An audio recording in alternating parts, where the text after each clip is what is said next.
हाँ जी, प्रिय मित्राणी, मैं डॉक्टर कृष्णा चतुर्वेदी।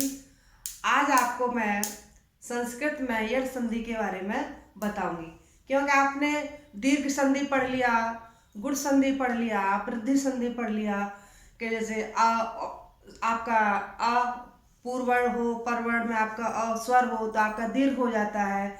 आदेश वर्ण आपका दीर्घ होता है तो आपका दीर्घ संधि होता है, और आपका आदेश वर्ण अ उसे आपका ई हो जाता है जैसे, तो आपका गुण संधि हो जाता है। ऐसे वृद्धि में वृद्धि हो जाती है तो वृद्धि हो जाती है। ऐसे यड़ संधि है, तो यड़ संधि के बारे में आपको बताती हूँ। यड़ संधि,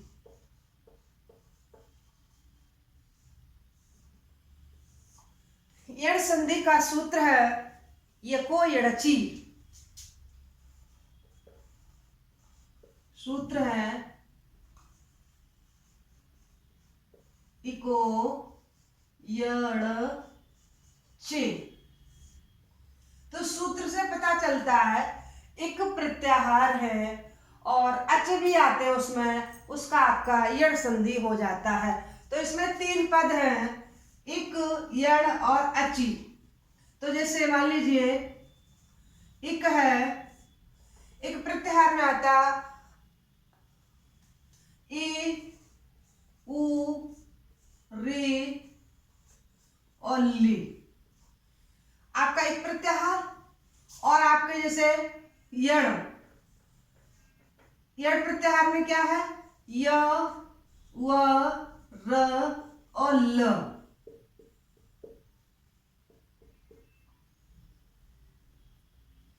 तो अब क्या है, अच।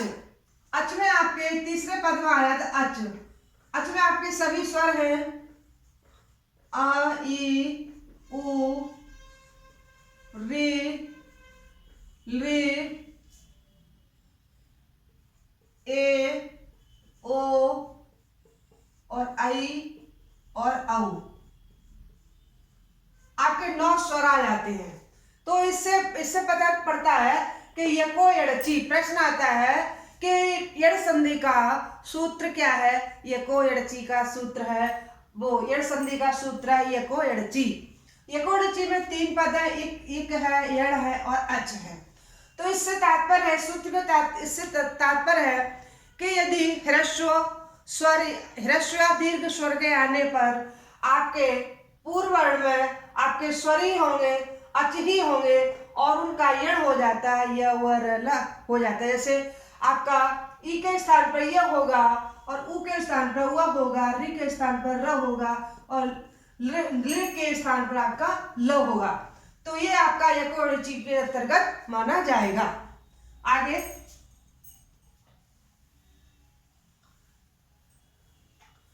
जैसे आपका है, मतलब वही प्रोसीजर है, वही आपकी प्रक्रिया है। आपका यहाँ पर है पूर्व वर्ण और पर वर्ण, और आपका आता है संधि वर्ण। संधि वर्ण, संधि वर्ण या उसका जो क्या आदेश हो रहा है, पूर्व से और पर से जो आदेश होगा वो आपका संधि वर्ण कहलाया जाएगा। तो पूर्व में आपके आएंगे, जैसे दिया है, पूर्व में आपका होगा ई, उ, रे और ऋ। पूर्ववर्ण है आपके। परवर्ण में भी आपके इसके आपके दीर्घ भी हो सकता है,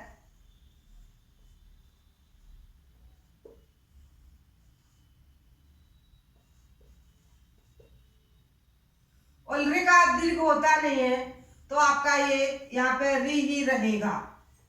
इसमें आपके परवर्ण में कोई भी अच होंगे, कोई भी स्वर हो सकता है, यहाँ पर भी स्वर हो सकता है, यहाँ पर भी स्वर हो सकता है, और आपका यहाँ पर भी स्वर हो सकता है, और आपका यहाँ पर भी स्वर हो सकता है। अब लेकिन स्वर से मतलब अच हो सकता है कोई भी। अब जैसे आपका आपका ई का क्या होगा, आपका य होगा, उ का आपका व होगा, और आपका री का र होगा, और री का ल होगा। ये आपके आदेश वर्ण होंगे, ये आपके आदेश वर्ण कहे जाएंगे। यहां तक आपकी समझ में आ रहा है? आगे देखिए, उदाहरण समझाते हैं आपको। मैं कहना चाहिए मैं थोड़े से थोड़े शब्दों में आपको यड़ संधि समझाने की कोशिश कर रही हूं, कि ज्यादा से ज्यादा मैं और इधर का उधर का कि आपका गुण संधि में ये हुआ, दीर्घ संधि में ये हुआ, और मैं इधर उधर की जो बातों को लेकर के आऊं, मैं उस पर न जाकर के आपका जो एक ध्येय है मैं वहां पर सीधा सीधा आपको पहुंचा रही हूं। जैसे कोई उदाहरण है, मान लीजिए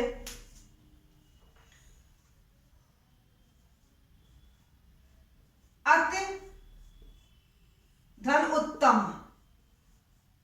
अति धन उत्तम। अब देखिए हमने किया अत, इसमें से हमने ई निकाला, हलंत किया यहां पर, तो आपका ई निकला प्लस उत्तम। अब क्या है, ई के स्थान पर आपका य हो जाएगा, बताया ना, ई के स्थान पर य, उ के स्थान पर व, री के स्थान पर र, और री के स्थान पर आपका ल आदेश वर्ण होगा। अब देखिए अत, अत आपका यह है, इधर आपका प्लस उत्तम चलेगा, उत्तम होगा।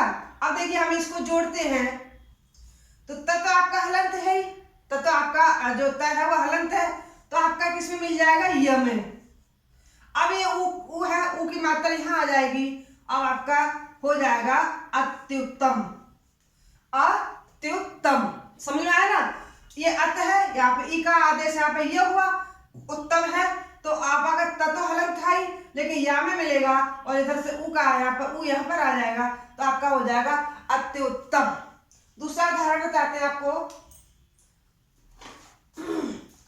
जैसे आपका है मधुधन अर्घ, मधु प्लस अर्घ,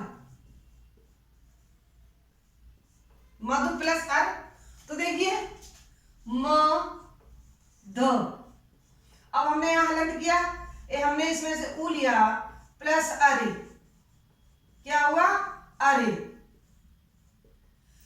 अरे हुआ। अब क्या, अब हम इसको उ के स्थान पर आपका हुआ आता है, यड़ संधि के में जो उ के स्थान पर आपका वह आदेश होता है, स्थानीय वर्ण उ है आपका, तो वहां पर आपका आदेश हुआ हुआ, तो क्या हो जाएगा, मध, फिर आपका अर, अरे। अब देखिए आपका धा आपका हलंत है, धा आपका हलंत है, तो आपका आधा माना जाएगा, तो आपका हुआ में मिला मध। अब ये है अ है, तो क्या हो जाएगा, मध्व, मध्वरी, मध्वरी, अरे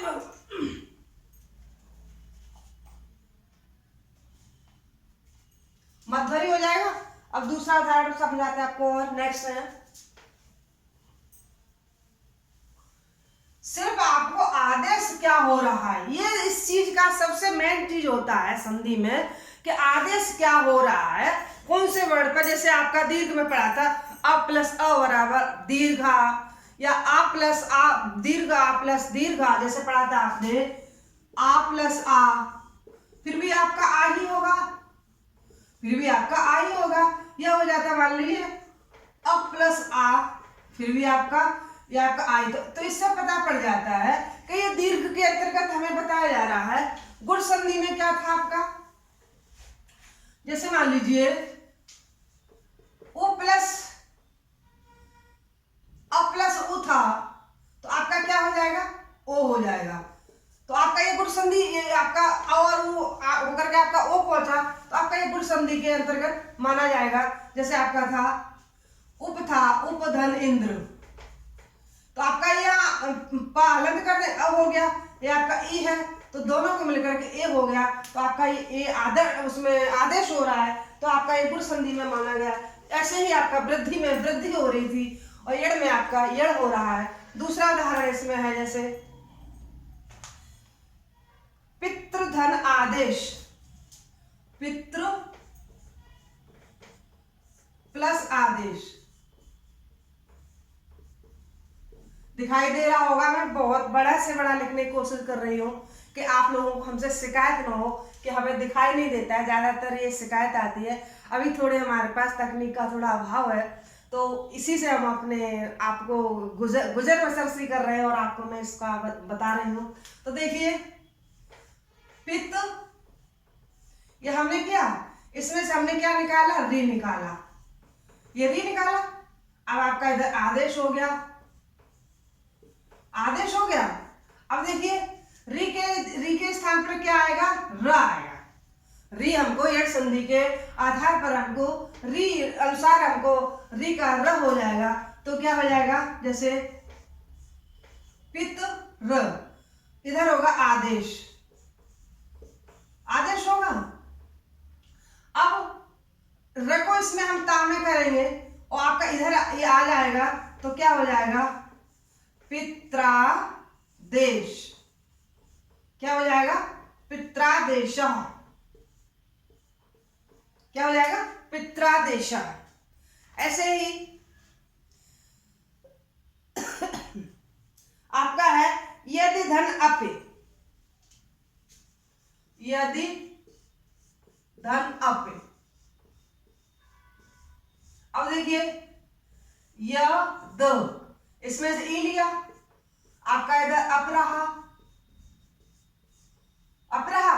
अब हमने फिर ई के स्थान पर क्या हो जाएगा, यह हो जाएगा, यह हो जाएगा। ई का आपका ई के स्थान पर यह आदेश होगा एड संधि में, तो आपका क्या हो जाएगा, यद्यपि। क्या हो जाएगा, यद्यपि। फिर है आपका और भी इसमें बहुत सारे उदाहरण है, जैसे अत्यधन आचार। अरे भगवान,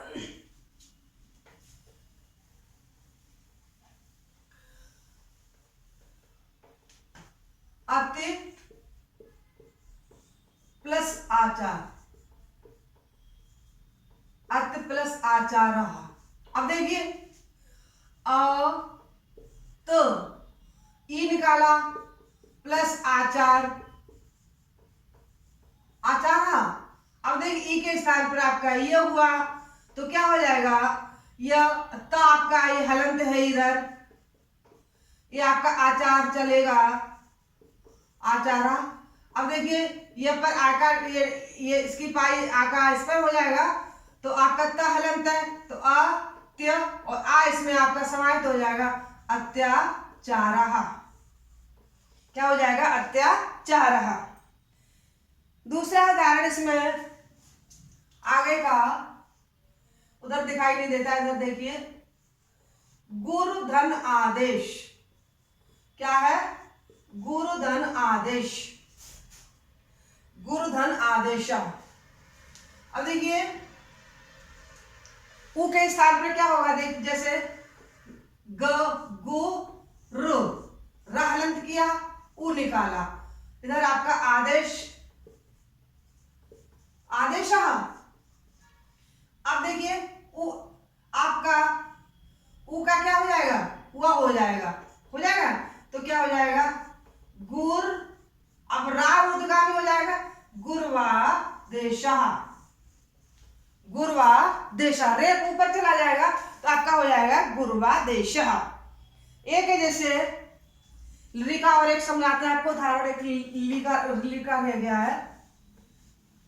री और री दोनों सवर्णी होते हैं वैसे तो, जैसे ल धन आकृति, ल धन आकृति, ल धन आकृति है। अब देखिए, ली के स्थान पर क्या हो रहा था, ल हो रहा था, ली के स्थान पर ल हो रहा था, तो आपका क्या हो जाएगा, ल प्लस आकृति, ल प्लस आकृति। तो क्या हो जाएगा आपका, लाकृति। इसमें 4 कंडीशन नहीं चलेंगी। क्यों नहीं चलेंगी, कि जो ली होता है उसका ह्रस्व होता है और प्लुत होता है, दीर्घ नहीं होता है। तो आपका एक कंडीशन इसमें नहीं आएगी, ली के स्थान पर ला आ जाएगा, तो आपका हो जाएगा लाकृति। तो ऐसे ही बहुत सारे प्रश्न आते हैं जैसे पूछ लिया, प्रश्न पूछ लिया, पितृ धन आज्ञा,